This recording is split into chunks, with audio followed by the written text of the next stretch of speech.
Harbiyning maoshi ot kallasiday. Bir kun nolib qoldi menga bir tanish.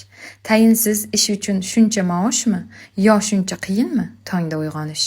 Qiladigan ishi ma'lum, noma'lum, u yoqdan bu yoqqa o'tib yuradi, adolati yo'q qonunlarida, o'tirgan joyida buyruq beradi. Ey nodon, shu qadar fahming past ekan.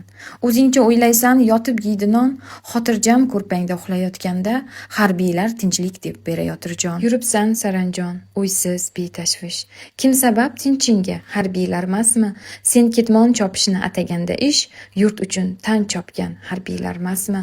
Sen zavq bilan bozor kezayotganda, harbiy cho'lda tikon oralab yurar, yor kelar yuzingni bezayotganda, u ishqni qog'ozga qoralab yurar. Sening otang xotir uxlashi uchun otasi yiqilsa yelka bo'lolmas, sening onang to'yda o'ynashi uchun onasining yuzini yilda ko'rolmas. Yoringning egniga kostyum shim ilib, xushbo'y atirlarni sepganingda sen harbiychi tog'larda tizzasin shilib ter hidiga anqib shimaradi yeng.